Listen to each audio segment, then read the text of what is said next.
Kenapa kita harus tahu soal itu sulit? Karena kalau di tahun-tahun sebelumnya, UTBK itu menggunakan sistem penilaian IRT, Item Response Theory, di mana soal sulit itu punya bobot nilai lebih besar. Kalau misalnya nih, di tahun 2023 ini diterapin lagi, maka penting banget buat kita itu tahu mana soal sulit, biar kita bisa belajar juga di situ dan kita dapat poin tinggi di situ.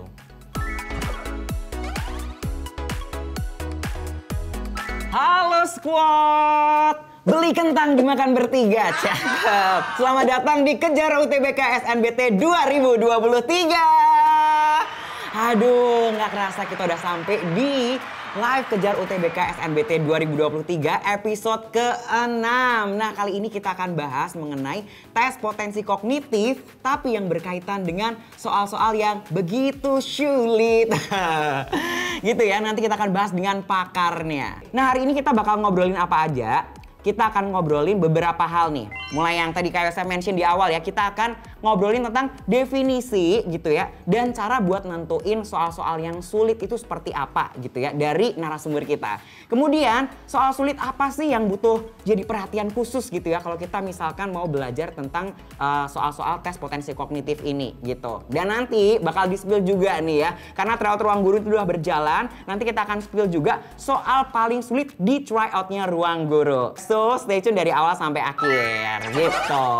Nah, buat yang nggak sabar nih, kira-kira narasumber kita siapa gitu ya. Nih Kak Yosef mau kasih tahu ke kalian gitu ya. Narasumber kita kali ini merupakan Master Teacher Ruang Guru bagian assessment. Nah, dia ini juga terlibat gitu ya tentang pembuatan soal-soal tryout tes potensi kognitif. Bahkan beliau juga melakukan observasi terkait soal-soal yang akan diujikan. Bahkan ada langsung beliau ini akan terlibat untuk memprediksi soal-soal yang muncul di tryout karena beliau ini adalah pembuat soal tryoutnya juga. Jadi dari A sampai Z terkait dengan pembuatan soal-soal di Ruang Guru, beliau adalah ahlinya gitu ya. Akan dibongkarkah rahasia dapurnya? Langsung aja kita sambut, ini dia Kak Johan. Halo Kak Johan, gimana kabarnya hari ini? Alhamdulillah baik, Kak. Alhamdulillah baik, seneng juga nih bisa ketemu Kak Johan yang siap ngebagiin informasi-informasi terkait dengan soal tes potensi kognitif nantinya ya. Iya. Oke, sip. Nah, tapi kita mau kenalan lebih deket lagi nih dengan Kak Johan. Boleh ya Kak Johan ya? Boleh. Karena kayak banyak banget nih squad yang hari ini penasaran, Kak Johan, kayak gitu. Boleh diceritain dulu nggak nih Kak Johan tuh dulu waktu sekolah tuh seperti apa sih? Kalau misalkan kita lihat karirnya sekarang di Ruang Guru, wih kayaknya nih orang yang pinter banget gitu ya. Apakah seperti itu gitu? Kayak memang berprestasi dari SD sampai SMA selalu top 10 gitu atau bahkan langsung ranking 1 terus gitu. Boleh diceritain tuh. Sebenarnya ceritanya kurang begitu patut dicontoh nih, Kak. Aduh menarik nih. Kenapa tuh? Ada bener sih tadi Kak Yosef sempat bilang dapat 10 besar. Itu dapat dari SD sampai SMP aku bisa dapat 10 besar. Tapi waktu SMA ada titik di mana aku seperti sedang mencari jati diri ya. Wah, cile. Iya SMA, masa pencarian jati diri. Dan waktu SMA itu aku merasa itu titik terendah dalam diri aku sih. Aku sekolah jadi malas-malesan. Kemudian ketika SMA itu juga cukup banyak masalah yang mungkin sebenarnya masalah itu dari hati aku sendiri ya. Mungkin juga remaja galau mungkin ya.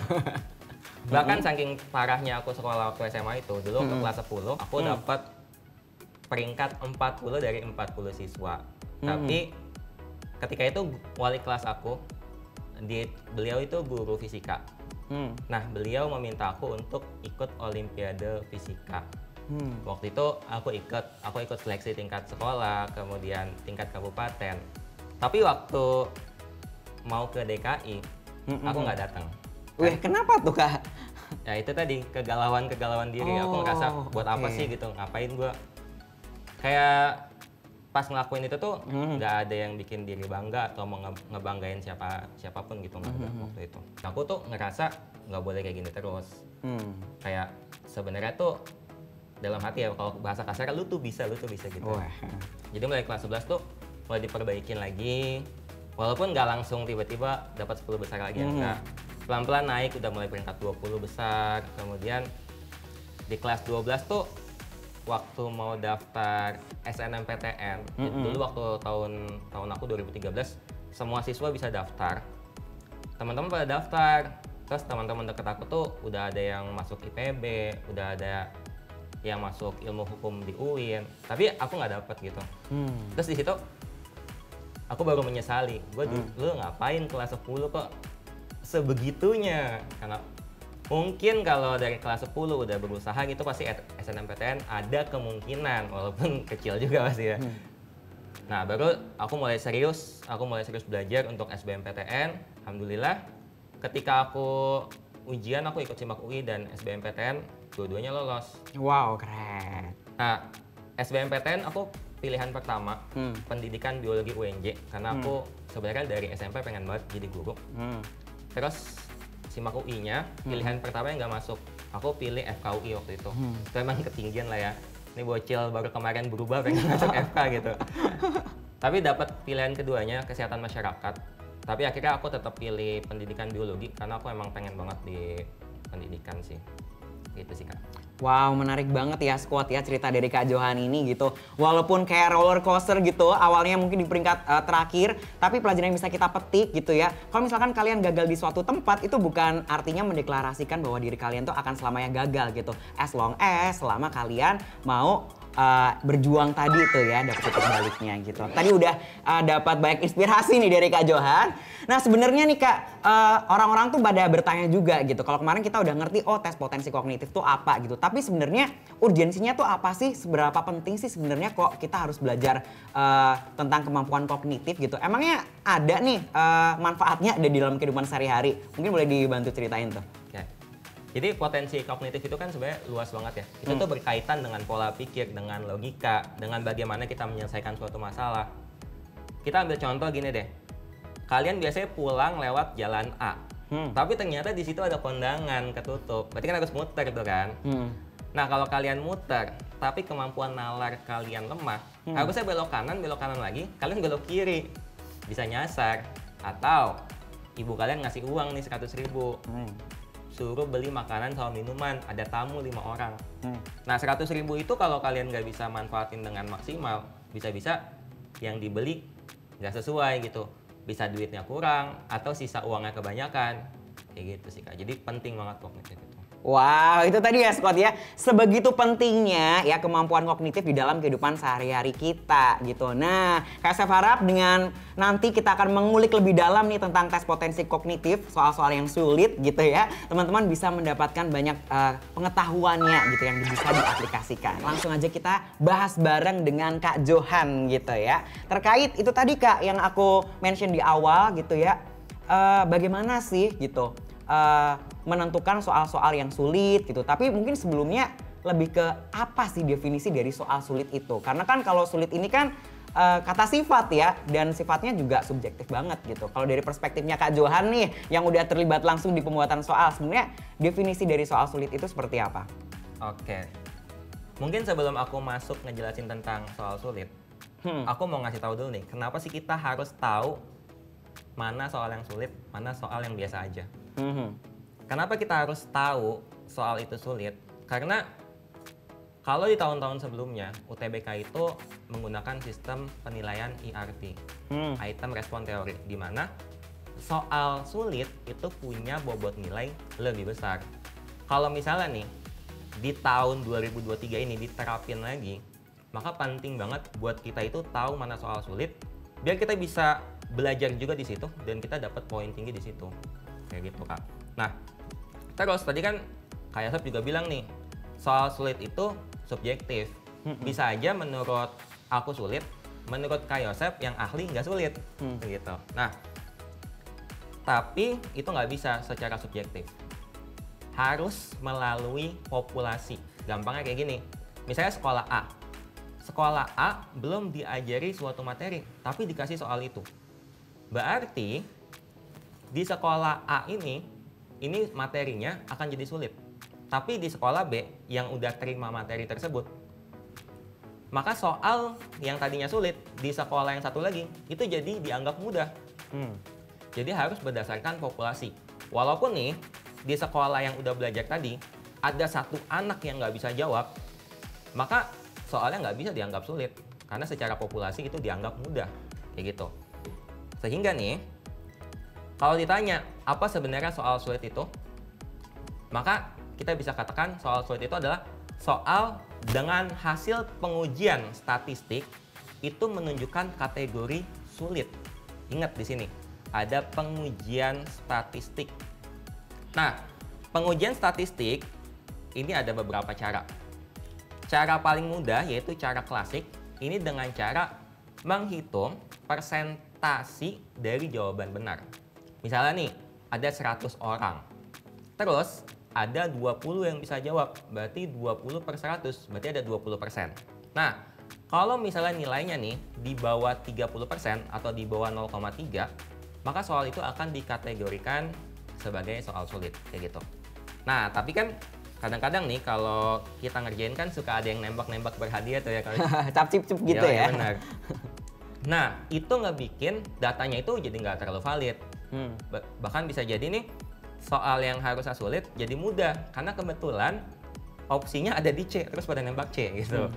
Nah, sehingga untuk meminimalisir kesalahan dalam penentuan itu, ada cara yang lebih modern. Yaitu ngebandingin nih probabilitas jawaban benernya dengan tingkat kemampuan siswa. Misalnya gini, ada soal nih. Soalnya ini dilihat di anak yang kemampuannya super bagus. Ini soal kejawab atau enggak. Terus dilihat lagi ke anak yang bagus aja. Terus di anak yang sedang, yang kurang dan kurang banget. Dilihat posisinya. Nah, tapi ini prosesnya tuh susah banget. Prosesnya susah. Sehingga butuh bantuan software. Nah, kalau software kan nunjukin nilai lebih dari 1, maka soalnya itu dikatakan soal sulit. Nah, ini yang tadi disebut sebagai ERT tadi. Walaupun sebenarnya ERT itu banyak aspek yang dicek, bukan cuma tingkat kesulitan aja, tapi salah satunya adalah tingkat kesulitan. Nah, di sini ada yang namanya B-value. Nah, B-value ini tadi nilai yang menunjukkan tingkat kesulitan soal. Di sini kan ada yang nilainya 2, ada yang 1, ada yang 1,1 dan sebagainya ya. Nah, semakin tinggi nilainya, itu menunjukkan soal itu semakin sulit di mata populasi yang ngerjain soal ini. Nah, berarti teman-teman nih yang ngerjain soal tryout di ruang uji, menurut mereka itu soal episode 8 nomor 2, ini adalah soal yang sulit banget, karena nilainya sampai 2. Kayak gitu. Dari 6 tryout itu, yang punya frekuensi soal dianggap sulit sama yang ngerjain tryout, itu ada penalaran kuantitatif, ada 5 kali soal sulit yang keluar. Terus simpulan logis 5 kali, kesesuaian pernyataan 4 kali, figural, dan penalaran analitik yang cuma 1 kali. Nah, untuk penalaran kuantitatif nih, aku udah cek, ternyata ada 3 kali soalnya itu adalah soal cerita. Nah, berarti di kesempatan ini aku akan coba bahas soal cerita nih. Kita coba masuk aja ya, Yosep ya. Boleh. Nah, ini penalaran kuantitatif soal cerita nih, yang sampai 3 kali dianggap sulit dari 6 tryout. Di sini dikatakan nih, Pak Wardi punya 48 karung kacang di tokonya. Kemudian masing-masing karung itu punya berat yang sama. Nah, kemudian Pak Wardi ngirim 3/8-nya itu ke toko Berkah. Kemudian 2/5-nya itu ke toko Wahid. Terus ditanya ini, kalau misalnya sisa kacangnya ada segini nih, 1728 kg, berat setiap karung. Nah, biasanya nih, kalau soal modelnya kayak gini, bukan nggak bisa ngitungnya, tapi nggak bisa mengubah kalimat soal ini menjadi bentuk matematikanya. Padahal sebenarnya kalau bisa diubah ke bentuk matematika, ini tuh cuma perkalian, pembagian, penjumlahan, pengurangan, gitu. Jadi kalau misalnya ketemu soal kayak gini nih, kalian bisa baca dengan lebih teliti, kemudian cari kata kunci yang ditanyain. Di sini kata kuncinya apa sih? Setiap karung kacang. Nah, terus di sini dibilang nih berat yang sama, yang tadi udah kita tandain. Berarti kita bisa umpamain kalau berat tiap karung ini, karena sama-sama ngomongin berat, ini sebagai X. Terus kan tadi ada 48 nih, berarti kita tulis aja. Kalau total berat karungnya itu ada 48X. Nah, 48X ini, tadi kan dibagi-bagi tuh. 3/8 ya, dibagi kan? Terus 2/5 juga dibagi. 3/8 dari mana? 3/8 dari si 48 ini. Berarti kita bisa tuliskan kayak gini. Si 48X itu dikurang 3/8 dari 48X. Dikurang lagi 2/5 dari 48X. Sisanya 1728. Atau bisa kita juga buat kayak gini. Dari 48 setelah dikurangin dan ditambah ini, hasilnya adalah 48 gitu. Jadi model matematikanya bebas, teman-teman boleh tulis yang kalian lebih pahami, mau model kayak gimana aja, asalkan menuangkan isi soalnya ke dalam bentuk matematika. Nah, kalau udah kayak gini, ternyata perkalian dan penjumlahan kan. Tinggal dilakukan operasi hitungnya aja. Kita akan coba. Kita ambil yang ini ya, bentuk matematika yang ini. 3/8 dikali 48. Kemudian 2/5 dikali 48 ditambah 1728. Berarti kan 3/8 kali 48 ini kan dapat 18X nih. Nah, 48 kali 2 ini dapat 96/5. Kemudian ini masih sama penjumlahannya. Kemudian bisa kita bukan kita pindahin ya, tapi 48 di sisi kiri dikurangi 18X dan dikurangi 96/5X. Di sisi kanan juga sama, sehingga yang di sisi kanan ini sudah tidak ada karena jadi 0. Nah, kita dapatin ini 48 dikurang 18 berarti 30. Kita buat bentuk pecahan berarti jadi 150. 150 dikurang 96. Kita dapatkan X-nya itu berarti 1728 dikali 5/54. Sehingga kita dapatkan 160 kg. Kayak gitu. Berarti jawabannya. Kemudian yang kedua ada simpulan logis nih kayak saya. Simpulan logis berarti kan kita menarik suatu kesimpulan pakai logika. Kalau nggak pakai logika nanti nggak bisa ketarik kesimpulannya. Nah, dari 5 ini ternyata yang paling dianggap sulit itu 4 kali muncul adalah soal-soal yang berkaitan sama logika matematika. Ini sebenarnya logika matematika itu salah satu cara untuk menarik kesimpulan. Nah, kita akan coba lihat nih Kak soalnya. Jadi tadi soalnya kayak gini nih. Ini familiar lah Kak ya, jika makan ya. Betul ya. Nah, di sini dikatakan jika aku makan, maka aku kenyang. Kemudian ada lagi nih pernyataan, aku ada di restoran atau aku tidak kenyang. Nah, kalau mau narik kesimpulan, pastiin bentuknya itu harus premis satunya jika P maka Q. Premis keduanya itu jika Q maka R. Nah, jadi ini harus sama nih kayak gini. Kalau udah kayak gini, kesimpulannya adalah jika P maka R. Kayak gitu. Kita lihat di sini. Nah, jika aku makan berarti kita misalkan ini sebagai P. Maka aku kenyang. Berarti ini kan P maka Q. Ini udah cocok ya. Kemudian yang kedua nih, aku ada di restoran. Ini kita umpamakan sebagai R. Kemudian aku tidak kenyang. Ini kan berarti lawannya dari si Q ini, lingkaran nih, atau sesuatu yang bernilai terbalik atau salah. Nah, tapi ini belum menjadi bentuk Q maka R. Di sini bentuknya apa? Di sini bentuknya adalah atau ini disimbolkan dengan lambang yang kayak tanda panah ke bawah gitu ya, V. Nah, di sini berarti R atau lingkaran Q. Berarti kan bentuknya belum cocok nih. Berarti caranya gimana? Caranya dicocokin dulu ya Kak Yosef. Karena kalau nggak cocok nggak jodoh berarti. Waduh. Kayak gitu ya. Nah, berarti kita akan coba ya buat jadi jodoh lagi. Nah, kita akan coba ngubah bentuk yang ini tadi jadi bentuk Q maka R. Ingat, kalau pada bentuk penarikan kesimpulan dengan logika matematika, jika A maka B itu ekuivalen atau setara. atau artinya sama nih dengan ingkaran A atau B. Contohnya kayak gini ya. Kan kalau atau ini kan kalau bukan yang pertama berarti yang kedua, kan gitu. Kalau bukan yang pertama berarti yang kedua. Misalnya gini. Aku dan kamu. Berarti kalau bukan aku berarti ingkar, berarti kan tidak aku. Berarti kamu. Nah, kalau misalnya bentuknya ini depannya nggak kita kasih ingkaran nih, jadi nggak cocok. Karena kan tadi kalau bukan ingkaran A, kalau bukan berarti ingkarannya hilang, jadi A lagi. Berarti harus ada ingkaran di depannya. Jadi bentuknya ini ekuivalen, setara, balik lagi ke nilai A ini gitu. Nah, ekuivalen yang berikutnya itu ingkaran B maka ingkaran A. Kita ambil contoh yang makan tadi deh. Kalau ini kan bentuk awalnya kan jika aku makan, maka aku kenyang.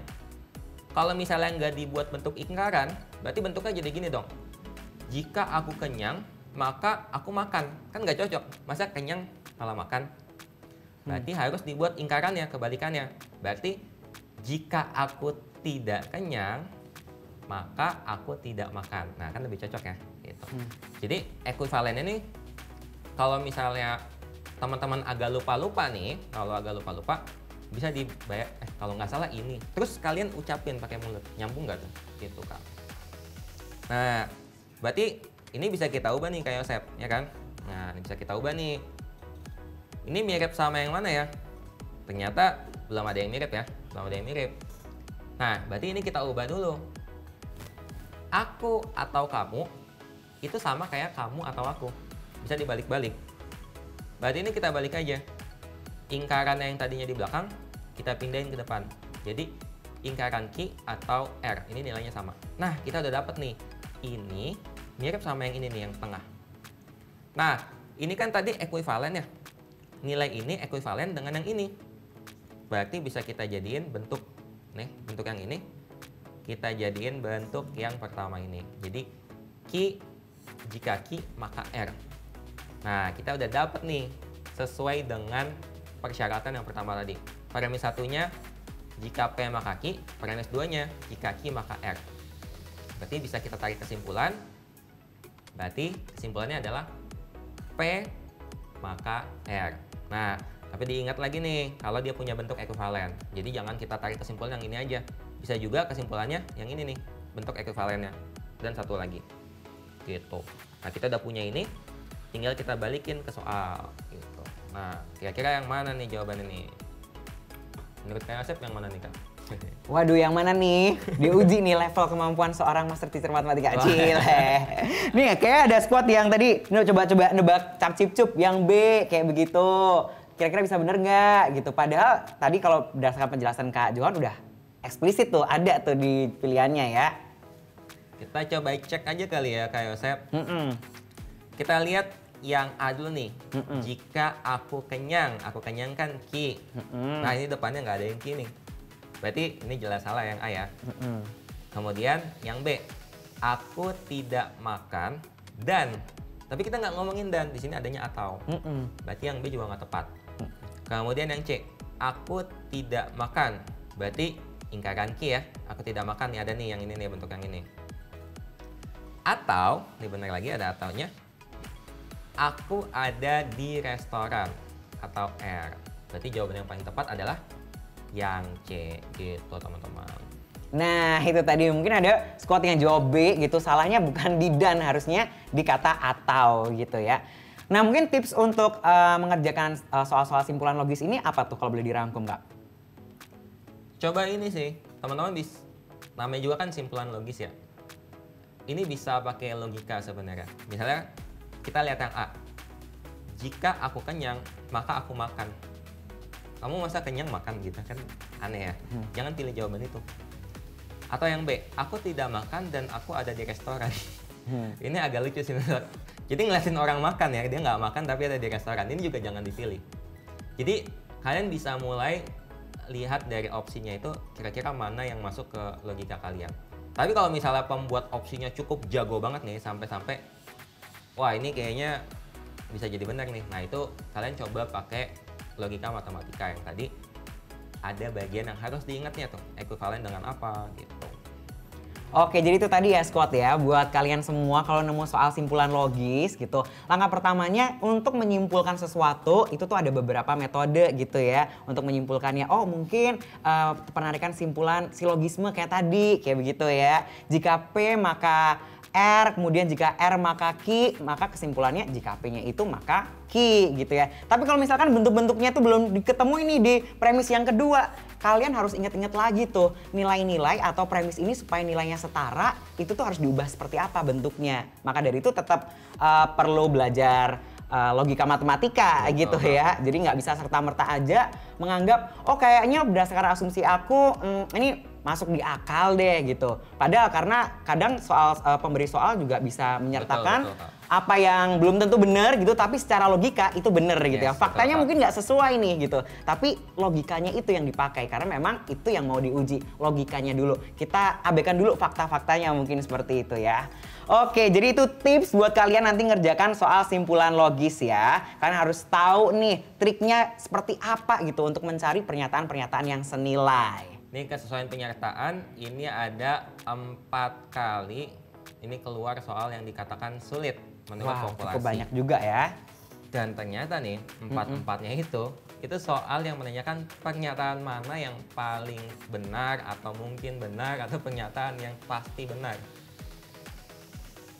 Jadi ternyata kita sulit nyari suatu informasi mana yang tepat.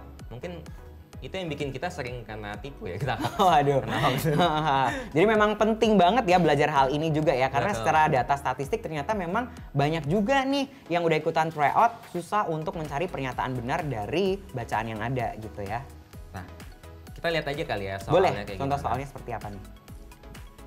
Ini contoh soalnya, kita disuruh perhatikan teks berikut. Nah, di teks ini kita dikasih tahu nih, selain matahari, berarti matahari juga termasuk ya. Beberapa alat buatan manusia seperti televisi, handphone, komputer juga memancarkan cahaya biru. Kemudian bagi mereka yang menghabiskan banyak waktu di depan layar kayak kita nih kayak Yosef, sangat umum terjadi penurunan penglihatan dari waktu ke waktu. Oleh sebab itu, saat ini banyak penggunaan kacamata anti radiasi yang dapat menangkal sinar biru. Nah, berdasarkan informasi tersebut, pernyataan berikut yang mungkin benar. Nah, kita di sini punya 5 opsi nih. Kalau misalnya teman-teman ketemu soal kayak gini, ini kebetulan paragrafnya pendek nih. Jadi teman-teman bisa baca dulu aja. Kalau misalnya udah dibaca, kita lihat opsinya.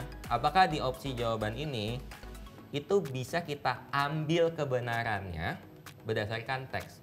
Jadi kalau misalnya, opsinya, ini bener kok gue pernah denger nih. Tapi di teksnya nggak ngomongin itu. Nah itu jangan kita anggap suatu kebenaran. Karena harus berdasarkan informasi tersebut. Nih soalnya jelas banget ini. Gitu ya. Nah kita bisa lihat nih dari opsi yang A. Seseorang yang kemampuan penglihatannya menurun akan menggunakan kacamata anti radiasi untuk mengembalikan kemampuan penglihatannya. Ada nggak nih informasi ini Kak Yosef? Kayaknya nggak ada ya Kak? Nggak ada ya. Karena dia cuma ngasih tahu, oleh sebab itu saat ini banyak pengguna kacamata anti radiasi yang dapat menangkal.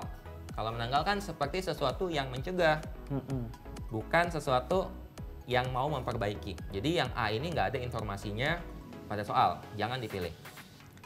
Kemudian yang B, penurunan penglihatan hanya disebabkan oleh paparan cahaya biru dari alat yang dibuat oleh manusia. Gimana nih? Ini juga kurang pas, karena tadi dia bilang selain matahari, berarti matahari juga masuk ke dalam pembuat cahaya biru atau pemberi cahaya biru itu. Kemudian kita bisa lihat yang C, karena yang B kurang meyakinkan. Penglihatan seseorang yang sering menatap layar gadget dan selalu menggunakan kacamata anti radiasi tidak mengalami penurunan. Gimana nih? Mungkin benar nggak? Mungkin benar. Kenapa? Karena di kalimat terakhir ini dikasih tahu saat ini banyak pengguna kacamata anti radiasi yang dapat menangkal. Karena kan tadi dikasih tahu tuh penyebab penurunan penglihatan dari waktu ke waktu itu adalah cahaya birunya. Kalau misalnya ditangkal, ada kemungkinan penurunan itu atau gangguan itu bisa dihindari. Berarti jawaban C mungkin benar gitu ya. Kan dicari mungkin benar, berarti jawabannya C. Tapi kita bisa lihat yang D juga sih. Seseorang yang jarang menggunakan gadget dan keluar rumah tidak memerlukan kacamata anti radiasi untuk menangkal efek sinar biru. Ini juga kurang tepat ya. Karena dia nggak ngomongin tentang keluar rumah, dia nggak ngomongin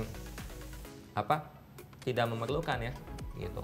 Kemudian yang E, pengguna kacamata anti radiasi yang sering terpapar sinar biru tetap akan mengalami penurunan kemampuan penglihatan. Nah ini juga nggak bisa ditarik kesimpulannya atau nggak bisa dikatakan benar atau tidak. Karena di teks ini dikatakan menangkal. Kalau menangkal kan ada kemungkinan untuk mencegah ya Kak Yosef. Gitu. Berarti emang nih yang mungkin benar itu cuma yang C. Oke, itu tadi ya Scott ya, bagaimana penjelasan dari Kak Johan mengenai kesesuaian pernyataan gitu ya. Dan ternyata masih banyak nih yang bingung untuk soal-soal pernyataan yang mungkin benar gitu. Jadi kalau mungkin benarnya itu didasarkan oleh apa Kak Johan? Ya berdasarkan informasi yang ada di teksnya. Betul. Gitu ya. Jadi nggak boleh asumsi kita, kemudian kita campur adukan dengan fakta-fakta pribadi, nggak boleh ya. Kita akan soal figural ini ada 4. Nah, 2-nya tipenya mirip, 2 lagi tipenya juga mirip juga nih. Dan untuk penalaran analitik baru ada 1 soal sulit. Nah, ini belum bisa dilakukan analisis lebih lanjut sehingga soal penalaran analitik ini belum kita bahas di kesempatan kali ini karena belum valid datanya apakah dia benar-benar soal yang sulit atau enggak, karena baru 1. Nah, kita langsung aja lihat figural 2 soal. Yang pertama itu figural tentang gambar spasial. Nah, kalau misalnya ketemu yang kayak gini nih, kalian harus pilih 1 gambar yang jadi patokan kalian. Misalnya aku pilih tanda panah ini. Ini jadi patokan aku. Nah, tanda panah yang ini itu menunjuk pada segitiga yang posisi lancipnya nih, posisi lancipnya itu ada di sebelah kanan dari si tanda panah. Ini lancipnya nih ada di sebelah kanan dari tanda panah. Berarti aku tinggal lihat. Ini tanda panah yang sebelah kanannya. Ini ya. Ini kan tanda panah sebelah kanannya ini berarti. Terus ini juga bisa. Ya ini salah nih. Berarti ada kemungkinan jawabannya itu antara A atau E. Nah, kalau udah kita lihat nih, di sini nih gambar yang segitiga satu lagi, kita ubah sekarang dia jadi patokannya. Di bagian yang datar ini ada tanda panah yang hadapnya ke atasnya, atas nih. Nah, kalau kita lihat di sini, ini kan dibalik ya, dibalik. Ini ke atas, harusnya ini nggak ke sini ya. Tapi kalau gambarnya dibuat kayak gini, dia posisinya jadi ke bawah lancipnya. Berarti yang A ini kurang tepat. Yang paling tepat itu adalah yang E, yang paling cocok nih. Karena kita lihat sekali lagi nih, ini yang tumpul nih. Nah, di sini nih lancipnya, sebelah sini. Nah, ini juga berarti ngadep ke bawah. Karena ini berlawanan sama searah sama tanda panah kan. Nah, berarti tanda panahnya ke sini, ya ini juga harus ke sini. Nggak mungkin dia jadi ke arah si tanda panahnya atau ke arah atas gitu. Jadi pokoknya kalau ketemu gambar spasial tuh pilih 1 gambar yang bisa jadi patokan kamu dulu. Gitu. Oke, itu squad ya. Tadi ada tips gitu buat squad. Kalau misalkan menemukan soal-soal spasial gitu ya, teman-teman harus cari dulu gambar yang jadi patokan utamanya. Mau pakai yang mana dulu nih gitu. Apakah mungkin yang tanda panahnya ataupun segitiganya itu bebas sebenarnya gitu ya. Tapi pilih aja yang berbeda gitu. Kalau yang berbeda ya, oh ternyata boleh yang tanda panah atau sebenarnya yang segi 4 kayak begitu. Tapi nanti teman-teman biar lebih cepat bisa pakai sistem eliminasi aja gitu ya. Oke, karena dari tadi udah ada beberapa pertanyaan yang masuk, kita langsung aja pilih pertanyaan pertama dari Nadia Putri. Kak Johan, gimana sih cara buat menjawab pertanyaan yang berkaitan dengan pernyataan yang paling benar di paragraf yang panjang dengan cepat dan tepat? Nah ini tadi mungkin udah disinggung tapi boleh diingetin lagi mungkin. Diingetin sekali lagi ya. Lihat dulu paragraf itu, ide pokoknya apa, nanti baru dilihat opsinya. Nah, opsinya ini kira-kira bisa ditentuin di paragraf yang mana, baru nanti dicocokin. Kalau salah berarti salah, kalau benar ya ada kemungkinan benar ya gitu, tapi dibaca semua lagi. Oke, jadi bacanya itu harus detail juga gitu. Bisa pakai teknik-teknik yang tadi di-mention juga gitu ya. Bisa skimming supaya dapat ide pokoknya gitu ya. Oke, pertanyaan kedua dari Novia Ramadhani. Pertanyaannya, bagaimana sih Kak awal untuk menjawab pertanyaan dengan cepat dan tidak kejar-kejaran dengan waktu? Ini soal ini sih, kebiasaan. Kalau misalnya kita sering latihan soal, kita sering belajar, maka kita ngelakuin sesuatu tuh pasti lebih cepat. Kayak misalnya kita naik sepeda awalnya santai, kalau makin lama pasti bisa lebih cepat lagi. Nah ngerjain soal juga sama, makin banyak kita latihan, makin bisa kita ngerjain dengan cepat. Makanya sering-sering ikut tryout di ruang guru ya. Wah, menarik banget ya gitu. Nggak ada tips lain selain teman-teman harus berlatih sesering mungkin gitu. Dan bisa ikutan tryout tadi ya dari ruang guru.